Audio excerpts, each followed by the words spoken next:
Bueno, y esta semana debería comenzar en el país la inoculación de la población más crítica con la vacuna de Pfizer-BioNTech, la que será suministrada a mayores de 16 años. Desde el Instituto de Salud Pública aclararon que la decisión de excluir a menores de edad se debe a que los resultados solo se han evidenciado en adultos y las pruebas con niños recién están comenzando. ¿Los escolares pueden regresar a clases sin recibir una dosis para el coronavirus?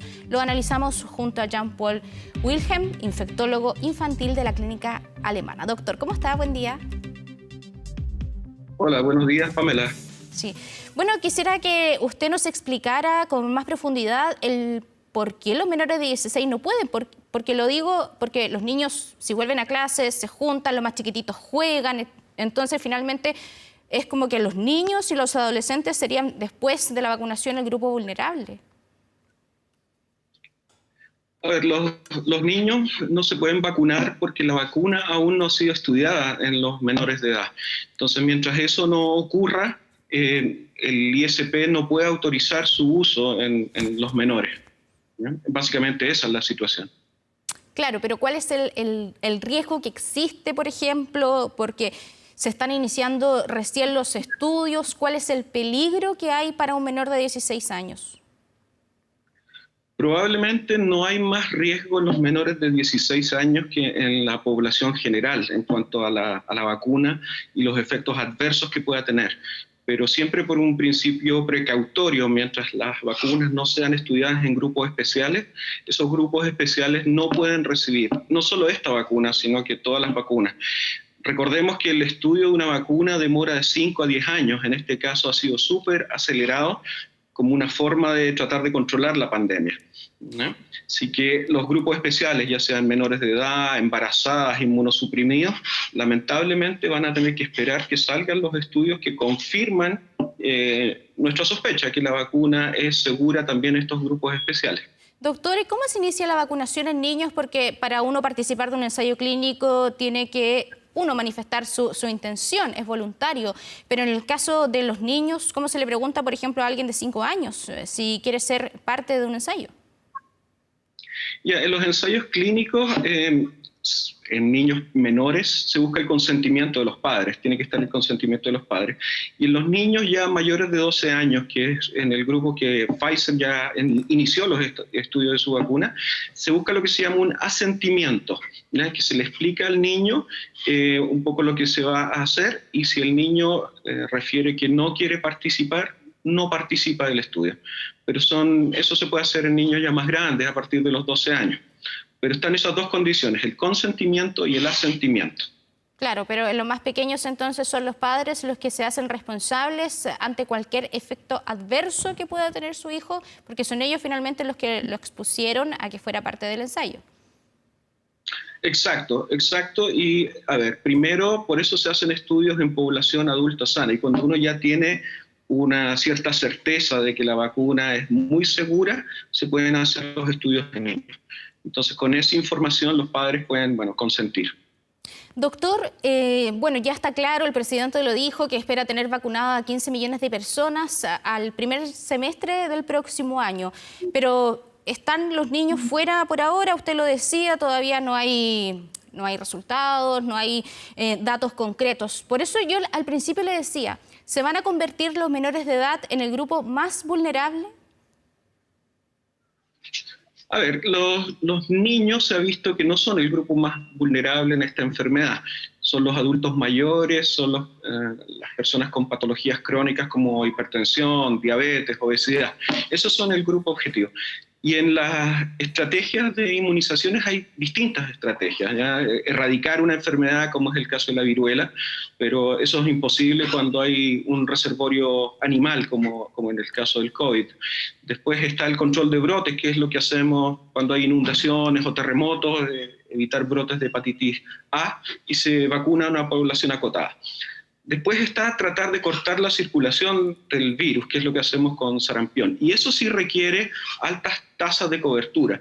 Y ese es el objetivo a largo plazo, ¿ya? Pero a corto plazo va a ser evitar las muertes y la enfermedad grave en la población susceptible, que es lo que hacemos año a año con influenza. Y eso va a ser la estrategia inicial probablemente con las vacunas disponibles en Chile. Vacunar a los adultos mayores, vacunar a los crónicos. ¿ya? Entonces, esa estrategia es distinta a cortar la circulación.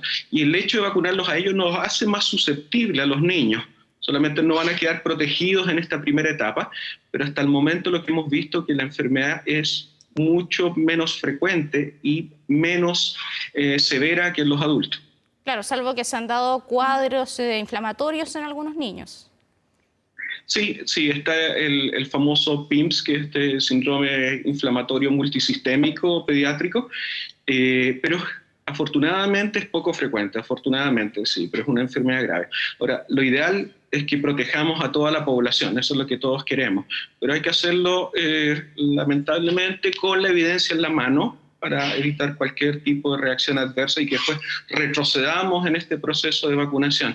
Entonces, parece adecuado vacunar primero a la población de riesgo, una estrategia de protegerlos a ellos, y después transitar hacia la vacunación universal, cuando ya demostremos que la vacuna es segura en otros grupos.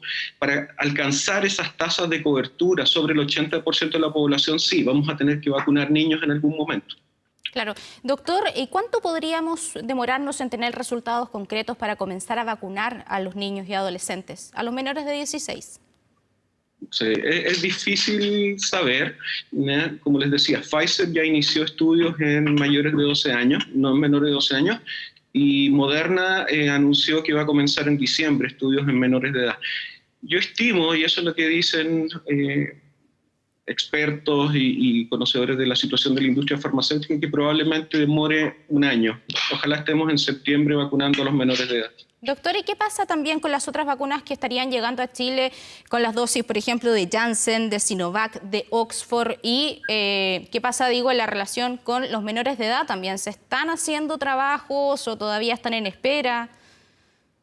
También han anunciado que van a hacer trabajos, pero hasta donde yo sé no han iniciado estudios en niños. Lo que yo sé es que solo Pfizer ha comenzado estudios en menores de edad. Ahora, probablemente todos van a hacer estudios en niños porque, como les decía, la estrategia a nivel mundial va a ser tratar de cortar la circulación. Entonces, para poder usar sus vacunas vamos a tener que tener evidencia de los efectos en los niños. El otro punto es, ya no vamos a tener a los menores vacunados y el debate está en la vuelta a clases. ¿Cuáles serían las medidas de seguridad para tomar, para volver a los colegios finalmente? Porque los profesores serían vacunados o el personal del colegio, pero los menores no. A los más grandes se les puede decir, mantén la distancia, no te abraces, pero evidentemente a los más pequeños es más difícil. Sí. A ver, muchos colegios ya en el sector privado al menos han vuelto a clases con estrategias bastante efectivas, ¿no? Como decías tú, en el fondo los más grandes con uso de mascarilla, con alcohol gel, con educación. En los más chiquititos lo que se ha hecho a veces es que vuelvan la mitad a clase y otros sigan con clases online, o que vayan alternando días manteniendo cierta distancia.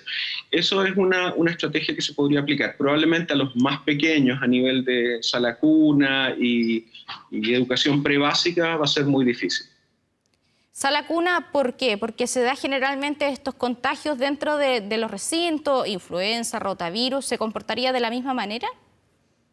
Claro, es muy difícil mantener las medidas de higiene y la distancia social, la distancia personal.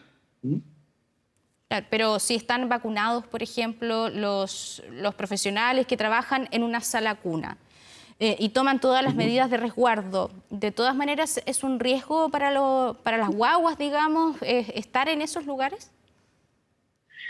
Como dije antes, los niños en general hacen un cuadro mucho más leve. Hemos tenido mortalidad en niños, pero en Chile lamentablemente han fallecido 50 niños, pero son 50 niños dentro de los 16.000 fallecidos. Entonces, claramente no es una enfermedad que afecte tan intensamente a los niños. Vacunando a los profesores, ellos que han protegido, los niños probablemente harían un cuadro leve, pero es muy difícil, como les decía, evitar el contagio en niños tan pequeños, porque no van a respetar la distancia, se tocan, son mucho más sociables que los niños más grandes. Entonces, el riesgo puede ser para los padres de esos niños si no están vacunados. ¿Ya? Recordemos que vamos a vacunar primero los adultos mayores y los padres de niños en sala cuna por lo general son adultos jóvenes. estos niños pueden llevar el virus a la casa y eventualmente infectar y enfermar a un papá o una mamá. Doctor, quería preguntarle también de otro tema que ha generado bastante preocupación en el mundo, también en nuestro país. De hecho, se tomaron medidas que tienen que ver con esta nueva cepa que surgió en el Reino Unido, que sería un 70% más contagiosa, dicen al menos en ese país. ¿Tenemos que preocuparnos? A ver, más que preocuparnos, tenemos que ocuparnos. ¿Ya? El gobierno ya estableció que no podían haber vuelos directos de Inglaterra a Chile, la Unión Europea hizo lo mismo, en este contexto un poco del Brexit, ¿no? En esta situación, porque no se sabe bien si esta situación de una cepa más contagiosa se debe exclusivamente a las mutaciones en el virus o también a las condiciones ambientales en Londres, o ambientales me refiero a no haber mantenido la distancia social y no haber respetado las medidas que se habían establecido. Entonces, la tasa de ataque no depende solamente del virus, depende de las condiciones humanas en que circula el virus. Hasta ahora se sospecha que es una nueva mutación, porque han habido mutaciones en este virus. De hecho, el que está circulando a nivel mundial no es el mismo que partió en China, ¿no? Y estas mutaciones a veces le confieren una ventaja evolutiva, se hace más transmisible, y otras veces una desventaja. Como dijo el ministro, en algún momento se hace buena gente el virus. Bueno, esas son desventajas evolutivas. El virus no se puede contagiar tan fácil. Ahora, este virus con una nueva mutación fue detectado en septiembre en Londres, después pasó a ser un cuarto del virus detectado en Londres y actualmente se supone que es un tercio del virus que se ha detectado y que se ha estudiado en Londres. Pero aún sabemos muy poco si esta tasa de ataque más alta se debe al virus o a las condiciones sociales. Doctor, muy cortito y para cerrar, ¿la vacuna nos serviría también para esta nueva cepa? Imposible saber, imposible saber, porque va a depender dónde ocurrió la mutación. Si la mutación ocurrió en una parte de la proteína que cambia la exposición a los anticuerpos neutralizantes, que son los anticuerpos que inhiben la entrada del virus a la célula, bueno, ahí estamos en riesgo que la vacuna no funcione. Pero si la mutación ocurrió en un lugar que no afecta la neutralización por los anticuerpos, la vacuna sigue siendo útil. Bueno, muchas gracias por acompañarnos, explicarnos todos estos temas al doctor Jean-Paul Wilhelm. Que esté bien. Buen día. Gracias, hasta luego.